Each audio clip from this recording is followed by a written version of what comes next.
Salut les amis, j'espère que vous allez bien. On est parti pour la vidéo du jour. Nouvelle semaine de travail aussi côté Real Madrid. On va regarder le programme dans quelques secondes. On démarre tout de même avec l'anniversaire du club. Aujourd'hui, on fête les 121 ans d'existence du Real Madrid. 121 ans de grandeur, 121 ans d'une histoire légendaire, 121 ans peut-être du meilleur club au monde, du plus grand club au monde, le Real, qui fait vibrer évidemment tous les plus jeunes, mais aussi les plus anciens. Club mythique, le Real fête aujourd'hui ses 121 ans d'existence. On continue les amis avec le programme de la semaine, et c'est une semaine assez particulière, puisque pour l'une des premières fois depuis de nombreuses semaines, le Real ne jouera qu'une seule fois cette semaine. C'est assez rare depuis quasiment le retour du mondial. On avait en général 2 matchs par semaine. Cette semaine, il n'y a pas de match en milieu de semaine. Mais en revanche, il y a une rencontre de Liga évidemment ce week-end. Ça sera samedi 14h, horaire un petit peu particulier aussi. Il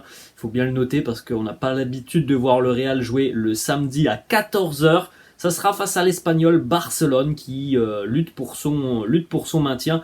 Si ce match évidemment est un petit peu avancé, c'est parce que le Real jouera la semaine prochaine en Ligue des Champions et tentera de valider définitivement son billet pour les quarts de finale de la Ligue des Champions en éliminant donc les Reds de Liverpool qui ont fait forte impression ce week-end, mais bon, on aura le temps d'en reparler. On continue les amis avec les deux unes des quotidiens madrilènes, Marca et AS.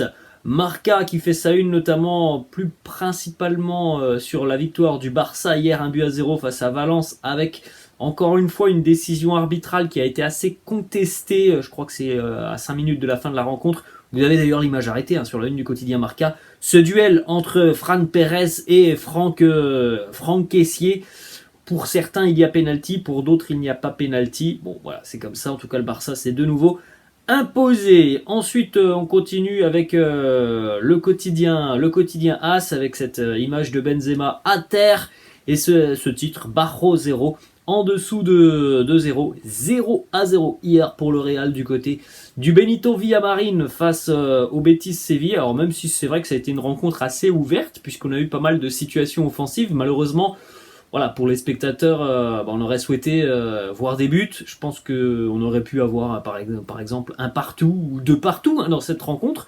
Au final, ça se termine sur un 0-0 qui ne fait évidemment pas du tout les affaires du Real Madrid, puisque le Real est véritablement distancé par le Barça. Ça, on le savait, mais là, ça fait maintenant cette fois-ci 9 points d'avance pour les Blaugrana par rapport au Real. Le Barça compte 62 points à l'heure actuelle, le Real 53 points. Il reste, on rappelle les amis maintenant, 14 journées de championnat avant la fin de saison. Donc il reste 42 points à distribuer et à l'heure actuelle, donc le Barça en compte 9 d'avance.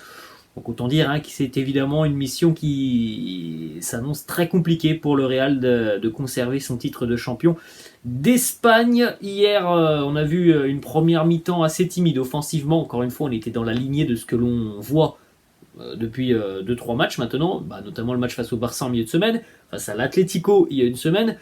Hier, sur la première mi-temps, c'était assez pauvre dans la surface de réparation. Encore une fois, ça manquait tout simplement de tranchant dans la surface de réparation. Ça a été mieux en seconde mi-temps où il y a eu des situations, il y a eu des occasions en seconde mi-temps. Il y a eu un Claudio Bravo qui a fait de bons arrêts. Il faut aussi dire que Thibaut Courtois a sorti aussi des arrêts importants au cours de cette rencontre, mais il y a eu quand même du mieux en seconde mi-temps. Mais dans l'ensemble, ça fait 3 matchs là en l'espace d'une semaine où offensivement on a quand même beaucoup de mal à avoir des situations franches, et ça c'est quand même assez problématique. On a affronté l'Atlético, le Barça et le Betis, donc plutôt des adversaires quand même de haut calibre en Liga, et on a éprouvé beaucoup de difficultés offensivement côté Real Madrid. Regardez déjà les amis cette petite statistique. Le Real n'a donc marqué qu'un seul but sur ses 3 derniers matchs. On vient de le dire, l'Atlético, le Barça et le Betis Séville. Donc sur ces 3 derniers matchs, un seul but. Ce but a été inscrit par un jeune joueur de la Castilla de 18 ans. C'était Alvaro Rodriguez qui avait égalisé il y a une semaine face à l'Atlético Madrid. Malheureusement, Gros problème d'efficacité, tout simplement, côté... tout simplement, je sais pas si c'est aussi simple que ça, mais en tout cas, gros problème d'efficacité côté merengue. Autre statistique assez édifiante quand même, hein, sans compter les pénaltys, le Real Madrid n'a marqué que 10 buts depuis le retour du mondial de la Coupe du Monde, pardon. On parle des matchs de championnat, hein, on met de côté les matchs notamment du mondial des clubs, de Supercoupe aussi d'Espagne. En Liga, c'est 10 matchs, 10 buts pour le Real Madrid, c'est quand même assez pauvre. 3 buts pour Asensio, 2 pour Karim Benzema, 1 pour Modric, Kroos, Vinicius, Valverde, Alvaro Rodriguez. C'est quand même un bilan famélique, hein, pour le Real Madrid, une moyenne de 1 but par match. C'est quelque chose que l'on ne voit que très rarement du côté du Real. On va enchaîner, les amis, avec des déclarations de Carlo Ancelotti à l'issue de la rencontre face au Betis hier. Son impression par rapport à cette rencontre, il nous dit que c'était un match difficile, surtout parce que je pense que nous aurions pu être beaucoup plus efficaces en attaque. Nous avons eu les occasions, on est bien sorti de l'arrière, on a cherché entre les lignes, mais on a manqué un peu d'efficacité, une passe de plus, un centre de moins. C'est un moment comme ça, c'est la réalité du moment. Nous n'avons marqué qu'un seul but lors de nos 3 derniers matchs, et sur les coups de pied arrêtés, il y a un manque qui est évident. Nous devons être plus efficaces. Les adversaires se retranchent, mais nous avons la qualité pour faire mieux, être plus efficace et avoir moins de superflu, de dribble, être plus percutant. On peut tirer aussi de l'extérieur de la surface de réparation, nous devons nous améliorer, nous le savons. C'est un moment comme ça, nous devons nous améliorer.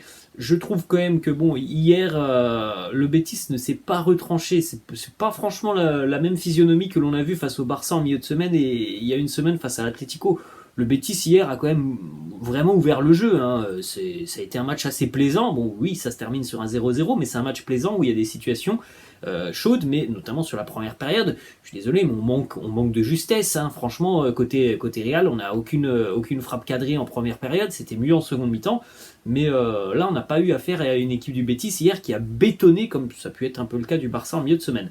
Ensuite, il nous parle aussi de ce qui a manqué du côté du Real. Il nous dit, je ne sais pas, on a perdu peut-être un peu de vitesse en transition. Si on récupère le ballon, au lieu de la prendre rapidement, on aime jouer un peu plus avec la balle. Et là aussi, on peut s'améliorer sur ce domaine. C'est clair que nous avons des difficultés. Nous devons nous améliorer. Pour la première fois, nous avons une semaine pour travailler et ces aspects doivent être améliorés. Il nous parle aussi du match qui était assez ouvert. Il nous dit oui, c'était un match ouvert. Nous voulions un match ouvert et nous pensions qu'en transition, nous pourrions faire plus de dégâts. En deuxième mi-temps, on a quand même plus de contrôle sur la rencontre. On a eu des occasions, mais nous aurions pu faire plus de dégâts. Nous ne l'avons pas fait. Ensuite, est-ce que la Liga est encore quelque chose de réalisable pour le Real Madrid? Il nous dit oui, c'est possible parce que ce n'est pas impossible. Alors c'est possible. C'est très difficile, très compliqué. Nous n'avons aucun doute sur le fait que nous allons nous battre jusqu'à la fin. C'est tout ce que l'on souhaite en tout cas parce que, on va pas se mentir, hein. Oui, c'est très compliqué maintenant d'imaginer un titre de champion d'Espagne. Est-ce que cet enchaînement de résultats et de performances assez moyens vont impacter l'équipe? Il nous dit il faut que ça nous affecte. Car si ça ne nous affecte pas, on ne s'améliorera pas. Il faut que ça affecte. Il est évident que cela affecte. C'est inhabituel pour le Real de ne marquer qu'un seul but en 3 matchs. Et sur des coups de pied arrêtés. Il y a quelques jours, nous en avons marqué 5 à Anfield. Ça doit avoir un impact. C'est tout à fait normal. Dernier déclat de Carlo. Est-ce que lui est en colère par rapport à cette situation? Il nous dit « Je suis plus affecté que fâché. Cela nous affecte. Une équipe de cette qualité ne peut pas faire 3 matchs sans marquer de but. Cela m'affecte beaucoup. Les joueurs sont aussi affectés car nous le savons. Nous avons la qualité pour marquer des buts comme nous l'avons toujours fait. Je pense que le problème est là. Un peu plus d'efficacité. » Ensuite, on a une information qui annonce que Florentino Pérez est venu dans le vestiaire hier à l'issue de la rencontre face au Betis. On ne sait pas trop ce qui s'est dit, mais évidemment, lorsque Florentino vient dans le vestiaire, soit c'est quand ça se passe très très bien, soit c'est quand ça se passe un petit peu moins bien. Donc bon, bah là on est dans une période où ça se passe un petit peu moins bien, donc on peut penser que voilà, Florentino a pris la parole pour remobiliser certainement les troupes, et on sait aussi qu'il y a eu une longue conversation entre Carlo Ancelotti et Florentino Pérez après le match hier, une conversation en tête-à-tête à l'extérieur du vestiaire entre le président et l'entraîneur. Du côté des bureaux de Valdebebas, Carlo est considéré à l'heure actuelle comme le principal coupable des derniers résultats négatifs en championnat et en Copa. Alors ce serait quand même beaucoup trop réducteur de dire ah bah si le Real ne gagne pas, c'est de la faute de son entraîneur. Je ne suis pas du tout d'accord avec ça. Oui, il y a des choix qui sont, je pense, parfois un petit peu surprenants de la part de Carlo, et qui ne sont pas des réussites. On en a parlé notamment après le match face au Barça, des changements par exemple en seconde mi-temps. Mais je ne vais pas résumer cette situation du manque de but au seul fait que Carlo ne trouve pas de solution. Il me semble aussi quand même que les joueurs ont quand même un rôle important sur le terrain. Petit déclat de Dani Ceballos, toujours particulier pour lui qui joue face au Betis, son club de cœur. Il nous dit il reste de moins en moins de journées en Liga et le titre s'éloigne un peu plus, mais cette équipe, et c'est son ADN, elle va se battre jusqu'à la dernière minute. Tant qu'il y aura encore des points en jeu, le Real se battra jusqu'au bout. D'ailleurs, petite information du quotidien AS, la prolongation de Dani Ceballos aurait été à l'heure actuelle mise en pause par le Real Madrid. Le pourquoi du comment, on n'a pas forcément d'informations, c'est très surprenant en tout cas. Ensuite, on enchaîne et on va terminer d'ailleurs avec deux informations. Une information confirmée par Carlo Ancelotti ce week-end, Ferland Mendy sera de retour à l'entraînement dans le courant de la semaine. Alors on n'a pas encore la date exacte. D'ailleurs aujourd'hui, en ce lundi, il n'y a pas d'entraînement côté Real, c'est jour de repos. Et on termine les amis avec une autre information qui concerne peut-être le numéro 9 de la saison prochaine, à savoir Brahim Diaz. Du côté de Milan, on ne veut pas dépenser les 22 millions d'euros qui sont demandés par le Real Madrid.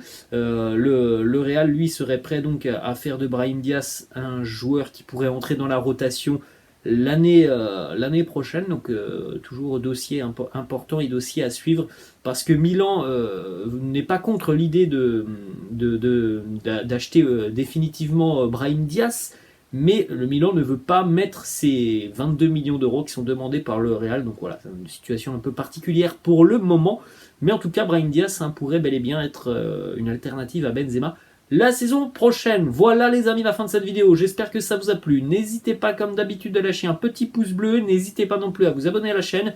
Je vous laisse et je vous dis à demain. Ciao.